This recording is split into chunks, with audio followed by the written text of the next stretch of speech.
প্রিয় শিক্ষার্থীরা, আশা করি তোমরা সবাই ভালো আছো। আমি মোহাম্মদ মইনুর রশিদ তোমাদেরকে রসায়ন প্রথম পত্রের দ্বিতীয় অধ্যায় গুণগত রসায়নের কোয়ান্টাম সংখ্যা এই বিষয়ে ক্লাসে তোমাদেরকে স্বাগত জানাচ্ছি। তো আমরা বিগত ক্লাসগুলোতে কোয়ান্টাম সংখ্যা বিভিন্ন বিষয় নিয়ে আমরা আলোচনা করেছি।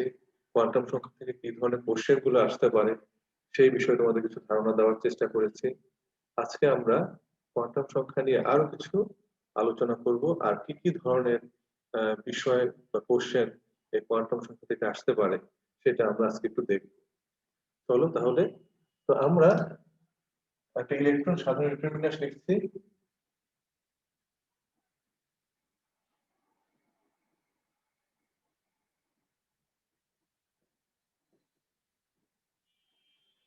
তো এরকম একটা সাধারণ ইলেকট্রন বিন্যাস দিয়ে তোমাকে জিজ্ঞেস করতে পারে মৌলটি কি,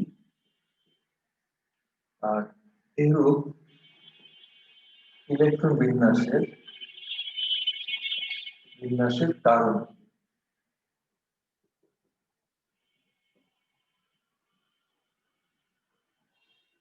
তোকে জিজ্ঞেস করতে পারে। তাহলে চলো আমরা একটু দেখি, সলভ করি। তো আমাদের সাধারণ ইলেকট্রন বিন্যাসটা দেওয়া আছে, সেখানে n এর ভ্যালু আমরা একটু বসাই, দেখি মৌলটা কি হতে পারে।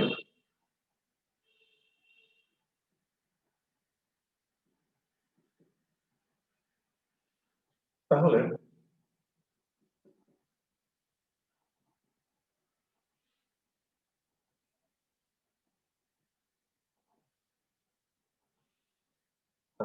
তো আমরা দেখছি যে মৌলটিতে 4s1 এ একটি ইলেকট্রন আছে এবং 3d শূন্য, অর্থাৎ এখানে কোনো ইলেকট্রন নেই। তাহলে আমরা সাধারণ ইলেকট্রন বিন্যাসটা দেখতে পারি। সুতরাং মৌলটির সাধারণ ইলেকট্রন বিন্যাস বা পূর্ণ ইলেকট্রন বিন্যাসটা আমরা কি দেখতে পাচ্ছি? 1s2 2s2 2p6 3s2 3p6, তারপর 3d শূন্য 4s1। তাহলে আমরা দেখছি যে এখানে আছে 10টি, 18, 19। তাহলে মোট ইলেকট্রন সংখ্যা আমরা দেখছি 19টি। তো এখন 19টি ইলেকট্রন ধারী মৌল যার পারমাণবিক সংখ্যা 19, তাহলে এরূপ মৌল হতে পারে পটাশিয়াম। তাহলে মৌলটি হচ্ছে পটাশিয়াম। তাহলে পটাশিয়ামের ইলেকট্রন বিন্যাসে আমরা দেখছি শেষ ইলেকট্রনটি 3d তে না গিয়ে 4s এ যাচ্ছে। কেন যাচ্ছে, অর্থাৎ এরূপ ইলেকট্রন বিন্যাসের কারণ কি, সেটাই তোমাকে এখানে জিজ্ঞেস করছে। তাহলে আমরা বিগত ক্লাসে আমরা দেখেছিলাম যে যে অরবিটালের তোমার প্রধান কোয়ান্টাম সংখ্যা এবং সহকারী কোয়ান্টাম সংখ্যার সমষ্টি মান নিম্ন, সে নিম্ন শক্তি। এবং আবহাওয়া নীতি অনুযায়ী আমরা জানি যে অরবিটালে বা উপশক্তি স্তরে তোমার শক্তি নিম্ন, সেখানে ইলেকট্রন আগে প্রবেশ করে, তারপর ক্রমান্বয়ে উচ্চ শক্তি অরবিটালে ইলেকট্রন প্রবেশ করে। তাহলে আমাদেরকে প্রমাণ করে দেখাতে হবে যে এই 3d এবং 4s এই অরবিটালের মধ্যে কোনটি নিম্ন শক্তি, এবং তার আলোকে দেখাতে হবে শেষ ইলেকট্রনটি কোথায় গিয়েছে। তাহলে আমরা দেখি 3d এর ক্ষেত্রে n এর ভ্যালু হচ্ছে 3, l এর ভ্যালু হচ্ছে 2। তাহলে n প্লাস l এর সমষ্টি হচ্ছে 3 প্লাস 2 কিন্তু হচ্ছে 5। আবার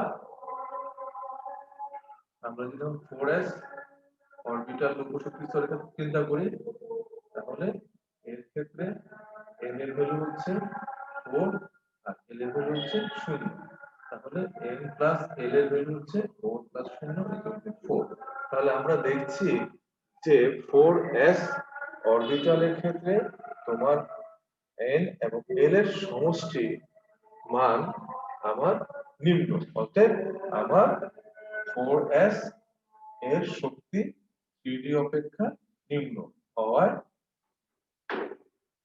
19তম বা শেষ ইলেকট্রনটি পটাশিয়ামে কোথায় গিয়েছে?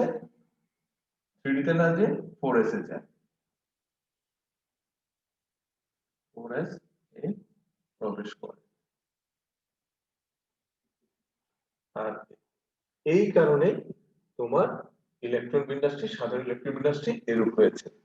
তাহলে আমরা আশা করি পটাশিয়াম 19তম ইলেকট্রনটি কেন 3D তে না যেয়ে 4s এ যাচ্ছে এই ধরনের কোশ্চেন আসলে তোমরা আনসার করতে পারো। তো এরপর আমরা আরেক ধরনের কোশ্চেন দেখি, যে কোয়ান্টাম সংখ্যা রিলেটেড।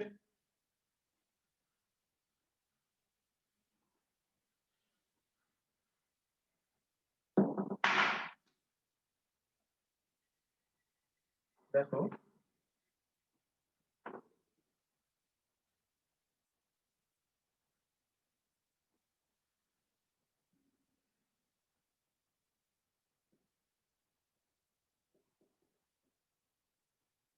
এক্ষেত্রে তোমাকে জিজ্ঞেস করতে পারে মৌলটি কি,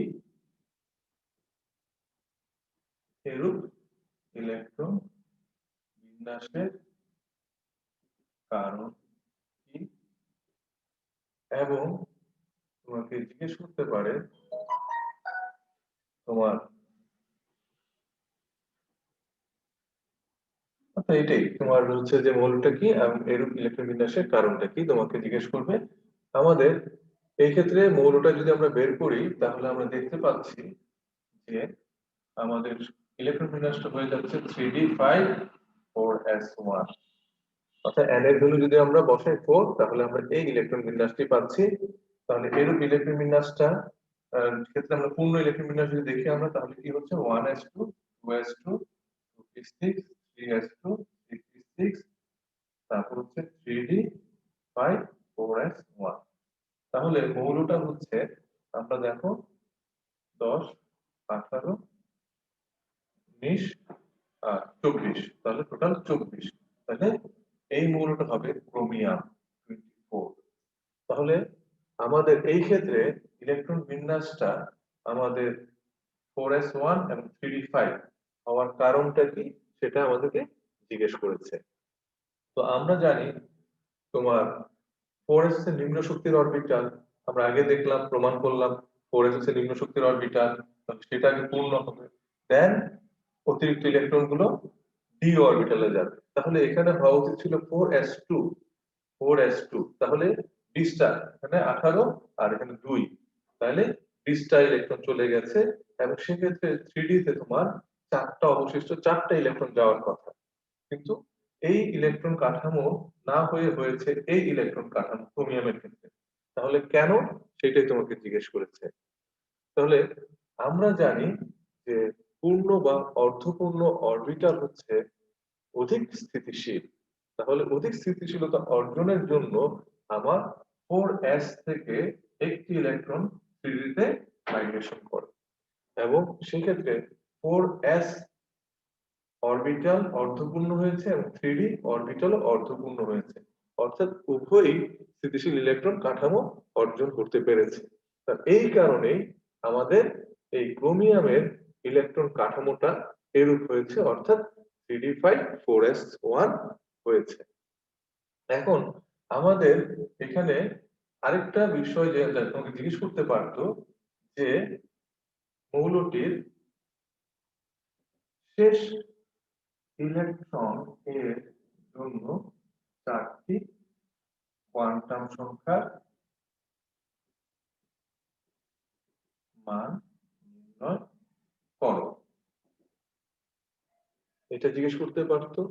অথবা জিজ্ঞেস করতে পারতো শেষ শক্তি স্তরের জন্য চারটি কোয়ান্টাম সংখ্যার মান নির্ণয় করো।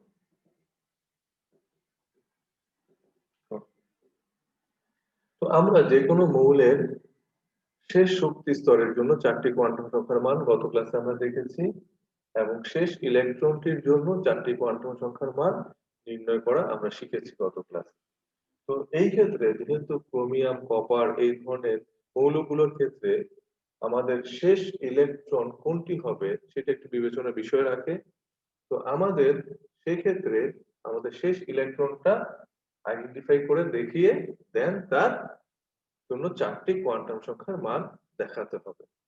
তো আমরা এক্ষেত্রে আমাদের ক্রোমিয়ামের ডি অরবিটাল যদি আমরা দেখাই এবং এস অরবিটালের যদি বক্স পদ্ধতিতে ইলেকট্রোবিন্যাস দেখাই, তাহলে এরকম আমরা দেখাবো।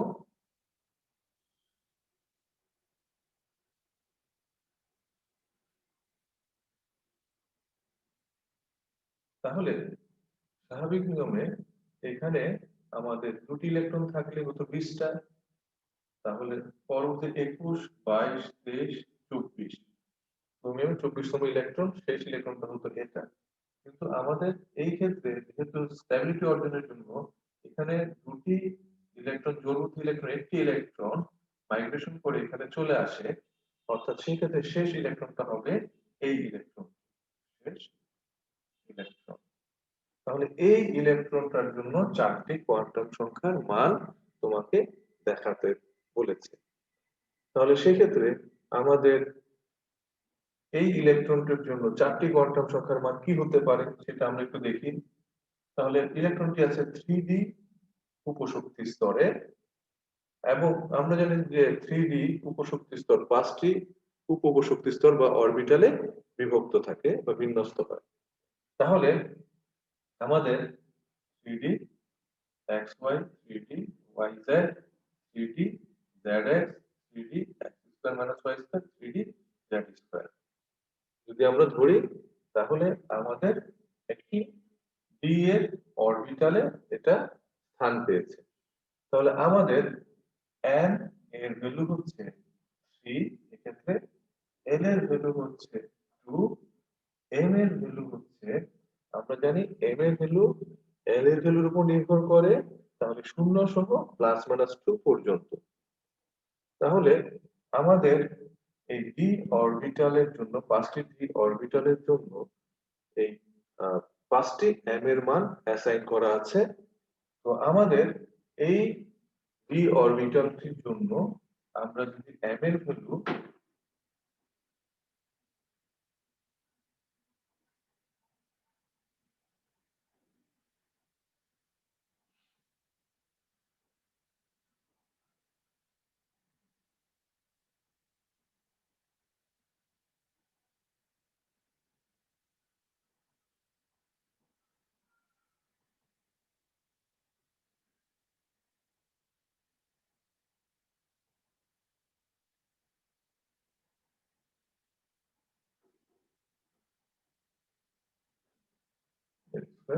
আমরা যদি বিবেচনা করে ধরি, তাহলে আমরা m এর একটি ভ্যালু বসাতে পারি।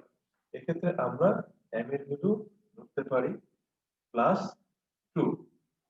তো তোমরা যদি দেখো, আসলে আহ, বইগুলোতে m এর ভ্যালুর সাপেক্ষে এক্স ওয়াই জেড সিস্টেমে আমাদের ডি এর যে অরবিটাল গুলো আছে তাদের যে সম্পর্ক দেওয়া আছে, এগুলো আসলে আহ, আহ, আমরা কিছু বইয়ে পরস্পর ভিন্ন পাই। তো আমরা একটা ধরে নিয়েছি এখানে, আসলে এর একটা নির্দিষ্ট ভ্যালু আছে, আমরা ধরে নিতে পারি।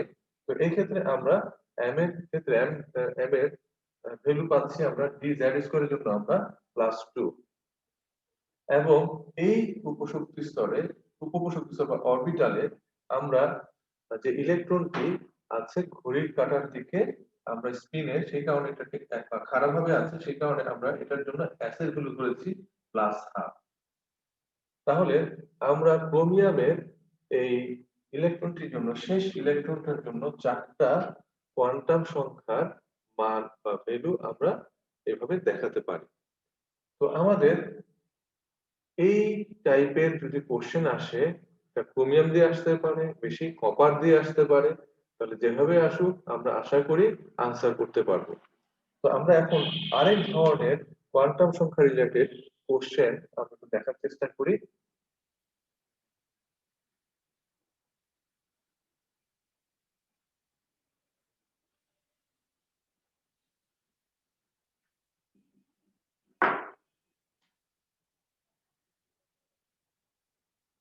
আমরা আরেকটা সাধারণ ইলেকট্রন বিন্যাস নিচ্ছি।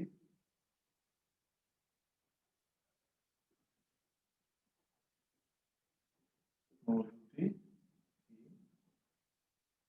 এর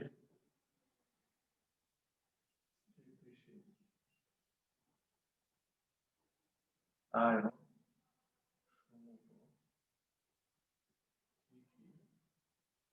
এবং এদের মধ্যে কোনটি অধিক স্থিতিশীল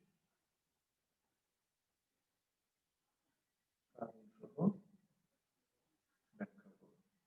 আমরা একটা কোশ্চেন করলাম, তাহলে আমরা মৌলটিকে ফার্স্টে জানার চেষ্টা করি। তাহলে আমরা এন এগুলো বসাই সাধারণ ইলেকট্রন বিন্যাসটার মধ্যে। তাহলে আমরা পাচ্ছি 3d6 4s2। তাহলে পূর্ণ ইলেকট্রন বিন্যাস আমরা পাবো 1s2 2s2 56 3s2 3p6, তারপর 3d এবং 4s। তাহলে 4s2 3d6 দেওয়া আছে। তাহলে আমাদের মোট ইলেকট্রন সংখ্যা কত হচ্ছে? মোট ইলেকট্রন সংখ্যা হচ্ছে 18 20 26। মানে 26টি ইলেকট্রন ধারী মৌল অর্থাৎ পারমাণবিক সংখ্যা 26 এরূপ মৌলটি হচ্ছে আয়রন। এবং আমরা জানি আয়রনের স্থিতিশীল ইলেকট্রন বিন্যাস, স্থিতিশীল আয়রনের স্থিতিশীল দুটি আয়নের কথা আমরা জানি এবং তাদের ইলেকট্রন বিন্যাস হচ্ছে এরকম: ফেরাস এবং ফেরিক। সেক্ষেত্রে ইলেকট্রন বিন্যাস দ্বারায় আমাদের দুটি ইলেকট্রন চলে গেলে আমাদের ইলেকট্রন বিন্যাস হবে 3d6 4s0। আর ফেরিকের ক্ষেত্রে ইলেকট্রন বিন্যাসটা দাঁড়াচ্ছে 3d, তিনটা চলে গেছে, তাহলে 3d5 4s0। তাহলে আমরা দেখছি মৌলটি হচ্ছে আয়রন এবং মৌলটির দুটি স্থিতিশীল আয়ন আছে, একটা হচ্ছে ফেরাস এবং একটা হচ্ছে ফেরিক। তো এখন এই দুটি আয়নের মধ্যে বা এই আয়ন দ্বয়ের দ্বারা গঠিত যৌগের মধ্যে কোনটি অধিক স্থিতিশীল? তো সেক্ষেত্রে আমরা ইলেকট্রন কাঠামো থেকে দেখতে পাচ্ছি যে ফেরাসে ডি অরবিটালে 6টি আছে আর ফেরিকে ডি অরবিটালে 5টি ইলেকট্রন আছে। আমরা জানি, আমরা আগেই জেনেছি যে পূর্ণ বা অর্ধপূর্ণ ইলেকট্রন বিন্যাস বিশিষ্ট অরবিটাল হচ্ছে অধিক স্থিতিশীল। তাহলে এই ক্ষেত্রে আমরা জানি ডি অরবিটালে 10টি ইলেকট্রন থাকতে পারে সর্বোচ্চ, তাহলে 10-এর অর্ধ হচ্ছে অর্ধপূর্ণ হচ্ছে 5টি। তাহলে সেই হিসেবে ফেরাস অপেক্ষা ফেরিক আয়ন বা তার লবণগুলো হচ্ছে অধিক স্থিতিশীল। তাহলে সেই হিসেবে ফেরাস লবণগুলো সাধারণত জারিত হয়ে ফেরিক লবণে রূপান্তরিত হয়। তাহলে আমরা মৌলটি শনাক্তকরণ করতে পেরেছি, আমরা মৌলটি স্থিতিশীল আয়নগুলো কি সেটা আমরা জেনেছি এবং এই আয়নগুলোর মধ্যে কোনটি অধিক স্থিতিশীল সেটা আমরা এখানে উল্লেখ করেছি। আশা করি তোমরা বুঝতে পেরেছো। তাহলে এই ধরনের কোশ্চেনও তোমাকে জিজ্ঞেস করতে পারে। তো আমরা এরপর আরেক ধরনের কোশ্চেন নিয়ে আমরা আলোচনা করি, এটার মধ্যে কোয়ান্টাম সংখ্যাগুলো আছে।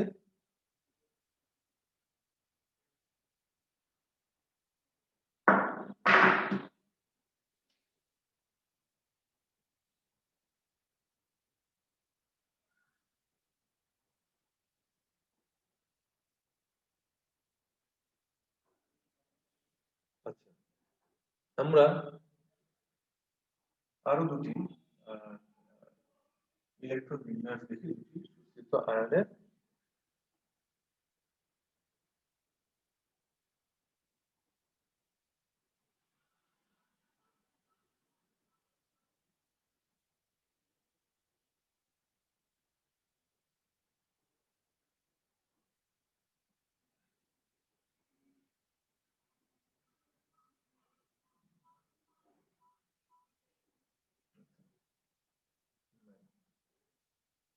n is equal to 4 এবং b2 প্লাস এর ক্ষেত্রে আমরা দেখি n minus 1 10 and n is equal to 0, এক্ষেত্রে n is equal to 4। তাহলে a2 প্লাস এবং b2 প্লাস আয়ন দ্বয় কি? এর মধ্যে কোনটির যৌগ বর্ণিল ব্যাখ্যা করো। তাহলে আমাদের দুটি আয়নের ইলেকট্রন বিন্যাস দেওয়া থাকতে পারে, মৌলদ্বয়ের আয়নদ্বয়কে আমাকে শনাক্তকরণ করতে বলবে এবং এদের মধ্যে কোনটির সৃষ্ট যৌগ বর্ণিল হবে সেটা তোমাকে জিজ্ঞেস করতে পারে। তাহলে আমরা একটু দেখি মৌলগুলো আয়নগুলো কি। তাহলে আমরা মান বসাই আমাদের যে কমন যে ইলেকট্রন বিন্যাসটা আছে সেখানে। তাহলে সেখানে আসছে আমাদের 3d9 4s0। তাহলে যেহেতু 4s0 আমরা জানি যে ইলেকট্রন 3d তে যাওয়ার আগে 4s এ প্রবেশ করে, তাহলে 4s পূর্ণ বা অর্ধপূর্ণ হওয়ার পর ইলেকট্রন গুলো ডি অরবিটালে প্রবেশ করে। তাহলে আমরা এই ইলেকট্রন বিন্যাসে দেখতে পাচ্ছি 4s তোমার শূন্য, অর্থাৎ ইলেকট্রন নেই। তাহলে এটা একটা আয়ন এবং এখান থেকে দেখতে পাচ্ছি যে মৌলটি থেকে দুটি ইলেকট্রন অপসারণের মাধ্যমে এই আয়নটি গঠিত হয়েছে। তাহলে আমরা ইলেকট্রন বিন্যাসটা হবে 1s2 2s2 2p6 3s2 3p6 3d4s। তাহলে এই পর্যন্ত হচ্ছে 10 18। এখন এখানে যদি পূর্ণ হয় তাহলে দুটা থাকবে আর এখানে 9 হওয়ার কথা, কিন্তু আমরা যদি অর্ধপূর্ণ বিবেচনা করি তাহলে আমাদের এখানে একটি ইলেকট্রন থাকবে এবং অপর ইলেকট্রনটি, যেহেতু 9 অপর ইলেকট্রনটি এখানে চলে আসবে অর্থাৎ 10 হবে। তাহলে আমাদের ইলেকট্রন কাঠামো এটা হবে স্থিতিশীল। তাহলে এই ধরনের দুটি ইলেকট্রন কিন্তু চলে গিয়েছে বলেছে, তাহলে এইখান থেকে তোমার একটি ইলেকট্রন যাবে এবং এখান থেকে একটি ইলেকট্রন গিয়েছে, বিবেচনা করলে আমাদের ইলেকট্রন কাঠামো হয়ে যায় 0 এবং 9। তাহলে আমাদের মৌলটি হচ্ছে আমাদের 29টি ইলেকট্রন আছে। আমাদের টোটাল যদি যোগ করি স্বাভাবিক অবস্থায় এখানে 10 এখানে 1, তাহলে আমাদের 29টি আমাদের ইলেকট্রনধারী মৌল হবে এটি। এবং সেক্ষেত্রে মৌলটি হচ্ছে আমাদের কপার। এবং যখন ইলেকট্রন কাঠামো হয়ে যাচ্ছে 3d9 4s শূন্য, তাহলে আয়নটি হচ্ছে কপার 2+ আয়ন।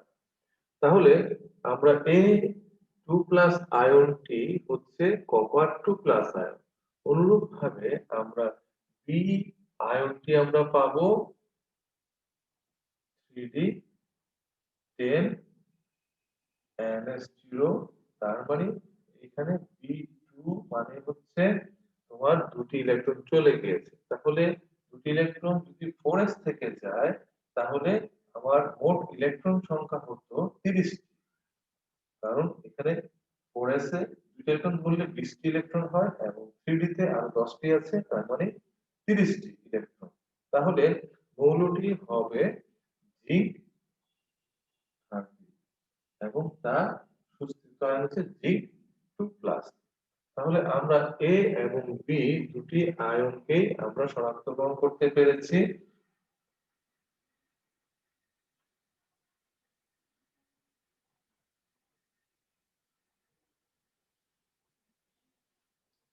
এখন এই দুটি আয়নের মধ্যে কে বর্ণিল যৌগ গঠন করে সেটা তোমাকে কোশ্চেনে জিজ্ঞেস করেছে। তো আমরা দেখি যে ডি অরবিটাল বিশিষ্ট মৌলগুলোর ক্ষেত্রে যাদের ডি অরবিটাল আংশিক পূর্ণ থাকে সেই ক্ষেত্রে ইলেকট্রনের ডিডি ধাপান্তর সম্ভব। আর ডিডি ধাপান্তর যদি ঘটে তাহলে মৌল ইলেকট্রন আহ, মৌলের ইলেকট্রন নিম্ন শক্তি থেকে ডি অরবিটাল নিম্ন শক্তি ডি অরবিটাল থেকে ইলেকট্রন শোষণ করে উচ্চ শক্তি ডি অরবিটালে যায় এবং পরবর্তীতে নির্দিষ্ট পরিমাণ শক্তি ছেড়ে দিয়ে এবং নিম্ন শক্তির ডি অরবিটালে ফিরে আসে স্থিতিশীলতা অর্জনের জন্য। এবং নির্গত শক্তির সমতুল যে ফ্রিকোয়েন্সির যে আলোটা সেটা আমাদের চোখে আসে পৌঁছালে আমরা সেই যৌগটিকে বা সেই আয়নটির যৌগকে আমরা বর্ণিল দেখি। তাহলে ডিডি ধাপান্তর জিনিসটা কি সেটা একটু আমরা বোঝার চেষ্টা করি।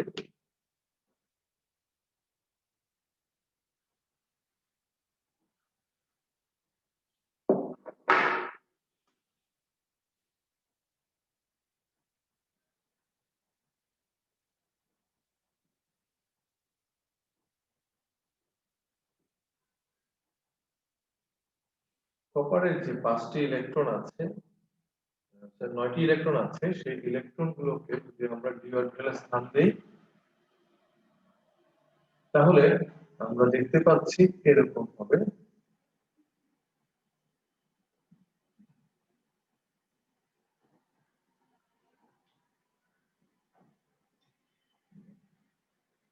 আচ্ছা, তাহলে আমাদের এই কপার ইলেকট্রন গুলো যখন ডি অরবিটালে স্প্লিটিং হয়, আমরা সেটা স্প্লিটিংটা একটু সংক্ষেপে দেখাচ্ছি।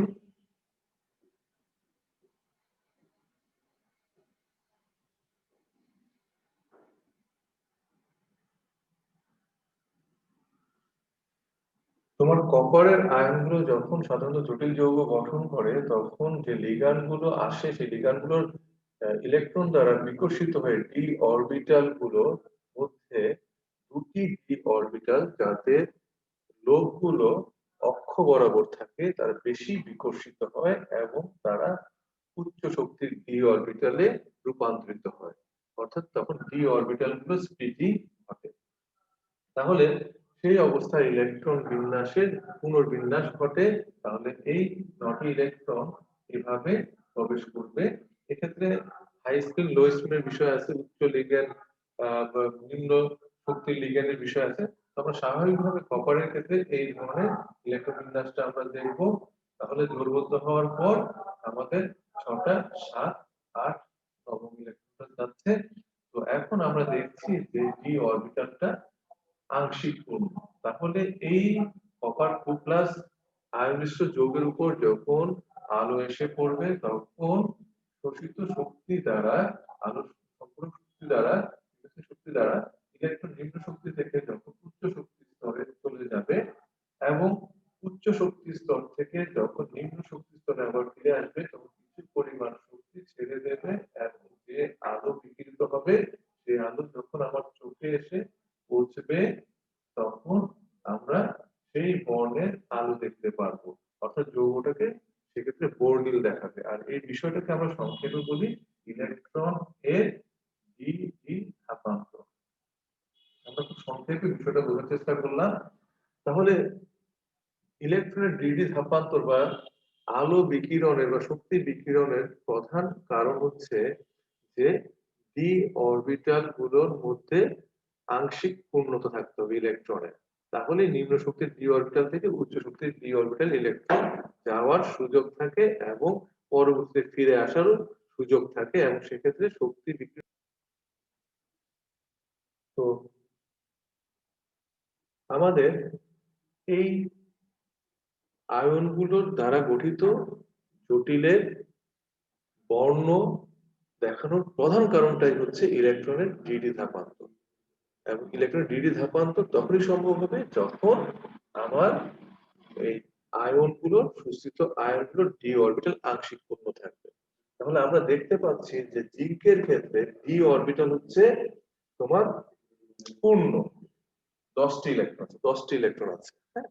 আর কপারের ক্ষেত্রে ডি অরবিটালে 9টি ইলেকট্রন আছে, অর্থাৎ আংশিক পূর্ণ। তাহলে কপারের যৌগের ক্ষেত্রে ইলেকট্রনের ডিডি ধাপান্তর সম্ভব হচ্ছে, ফলে তার যৌগগুলো বর্ণিল হচ্ছে। অপরদিকে জিঙ্কের যেহেতু আয়নের ডি অরবিটাল পূর্ণ, ফলে এটা যদি পূর্ণ হয় তাহলে নিম্ন শক্তির ডি অরবিটাল থেকে কোনো ইলেকট্রন অ্যাক্সেপ্ট হয়ে উচ্চ শক্তির ডি অরবিটাল যেতে পারছে না। তাহলে ফিরে আসার প্রশ্ন আসছে না, ফলে ইলেকট্রনের ডিডি ধাপান্তর সম্ভব হচ্ছে না এবং কোনো শক্তি বা আলো বিকিরিত হচ্ছে না সেক্ষেত্রে। অর্থাৎ ডি অরবিটাল পূর্ণ হওয়ার কারণে জিঙ্ক আয়নের যৌগগুলো আমাদের বর্ণহীন হয়। তো আজকে আমরা এই পর্যন্তই আমাদের ক্লাস। আমরা নেক্সট ক্লাসে আমরা পরবর্তী অংশ নিয়ে আলোচনা করব। সে পর্যন্ত তোমরা সবাই ভালো থাকো। তোমাদের কাছে বিদায় নিচ্ছি। আল্লাহ হাফেজ।